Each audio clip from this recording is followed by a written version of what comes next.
How do you know if you are the one rebounding, especially when the dude actually looks like your ex? How do you deal with a man who just doesn't seem to be into relationships or doesn't consider himself relationship material? And what do you do when your boyfriend says he has a girlfriend that isn't you? Welcome to Ask Mark. It's week number 59. I'm here with beautiful Jermia in New York. City. Again, in the city. We have some really cool questions today. Join the Facebook group. Hey, Jermia's in there. I've got my Mastercoaches in there. It's an amazing community now. You should definitely be in there too. And let's get straight into the questions today. You betcha. First one's from Nikki. Nikki, great question. Hey, Mark. I am wondering if it's wrong to pursue someone similar to an ex. I originally met this guy in a nightclub and approached him as his physical appearance is almost identical to my ex, who I was very attracted to. We're off to a great start. But I had only planned for it to be a one-time hookup. Ends up that didn't happen at all, and a month later we're still in daily contact and I find myself liking him more and more. The more I find out about, more and more as I find out about his personality and his morals. I get on really well with this guy, and our interests and hobbies, our interests and goals really align rather, but I feel really guilty about the reason I initially approached him, which is totally understandable.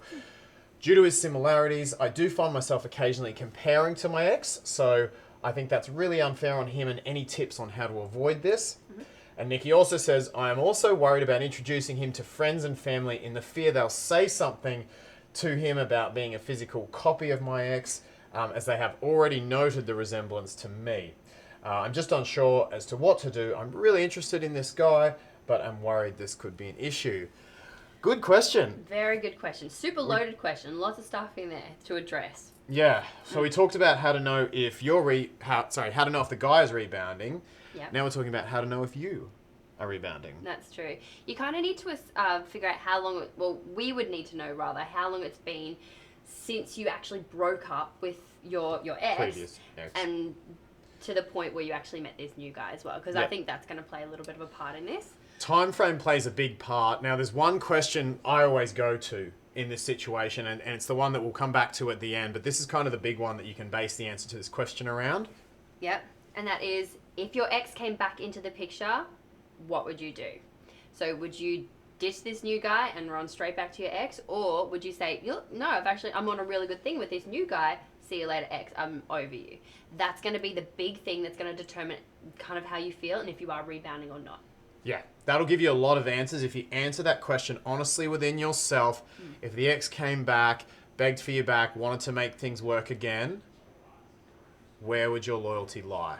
So that's the big question you want to ask yourself. Now, Nikki, don't feel immediately guilty for dating someone with similar characteristics. I mean, what tends to happen, and I see this in a lot of clients, I've even done this myself once, and I've seen it in a lot of men, is we date someone the opposite. Yeah, you go for the complete opposite trait. Everything in reverse, and then we get it, we think it's great for a bit, and then we're like, wait, my ex wasn't so bad in certain ways. Yeah, he I don't like this. He had some stuff going for him. So don't be ashamed of picking some similar traits to your ex, Nikki. As you say here, what you want to do is your best to stop comparing. And the best way to go about that is really just to go deeper with him. Talk more to him, find out all the differences that he has, because he's a completely different person. He's not your ex. So the more you get to know him, the better you get to know him, the stronger your connection becomes, the more things you're going to discover that are different. And you will pick that up and you'll be like, oh, cool. And then you can appreciate him for the person that he is, not because of the similarities. Yeah. Focus on those differences. Focus on he's different this way. Go deeper with him, as Jermia says. This guy's going to start to look less and less like your ex as you get to know him better and better.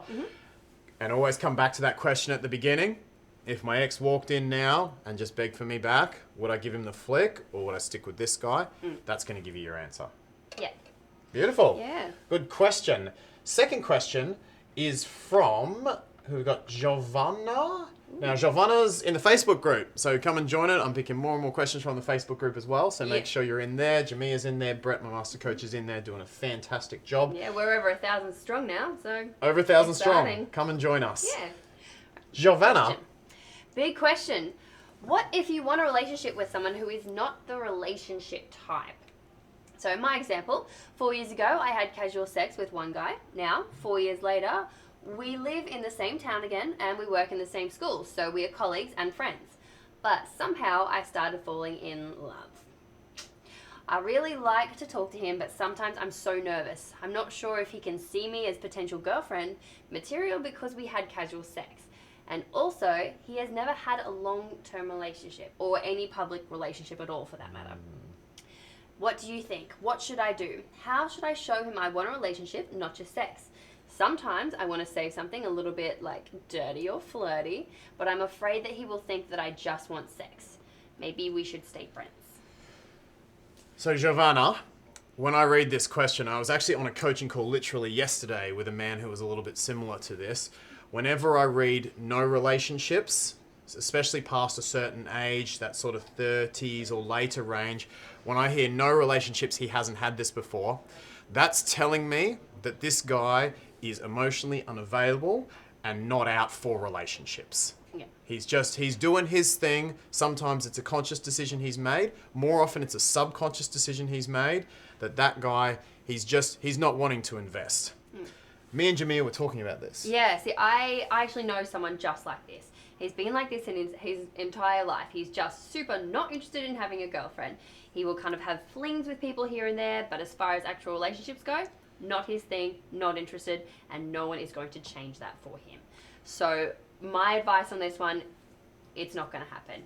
So you How old is that guy? He is early 30s. So there's a very, very good chance that this person is just not going to come around. And unless you do want just strictly casual sex, that's not casual sex with any sort of agenda of like, you know, maybe if we get together, then maybe he'll like me. Not that. If you just want casual sex, he's the guy for you, but not a relationship. Yeah, Jermia is exactly right here. And, you know, over time, these men's association with commitment might change in the very long term. In other words, he might get to 50, he might have a look back on his life, realize he's had no major connections in it, get sad about it, and have enough pain to motivate him to go, okay, I'm going to examine this. I want to work on this. That gentleman you were talking about, you said even in the short relationships he's had, he's cheated On in every girlfriend single that he's had. one. So he's as soon as he gets even close, he goes and self-sabotages it. Yeah, exactly. I actually... Oh, you going to say something? No, I was just going to say, that's not the kind of person you want to put your life on hold for. You don't want to be like, all right, cool, well, I'm just going to be in the waiting bay for the next 10 years, possibly longer, while you figure out your stuff, okay? That's Nope. not the guy you want to be with. I actually found a comment on the channel. This is from Edward, and it's on topic. Edward says, okay, so here's what puzzles me. I'm 32, attractive, single, young bachelor, much like your friend. Yes. I befriend many women, click with them, chemistry's there, I have fun, they're cool. Hell, I've even been friends with them for months before having sex, and it was great, but I can have sex and not want a relationship with them. Physical and mental attraction is there, but I just don't want a relationship. He says, any insight? Am I a textbook fuckboy? And then he goes on to say, I definitely do enjoy being single, as I suggested that, is that a big part of it, Edwin? And he said, well, I enjoy being single. I'm not going to tell someone I love them when I'm unsure. Good. I just wonder why I don't seek a relationship. I will see that the people, they are awesome and attractive, but I do constantly tell myself I'm not the best version of myself yet. I want to bring 110% of myself to the table. I thought this comment was fascinating because it shows the type of man that Jermia, the type of man you're talking about, and the type of insecurities that underlie it.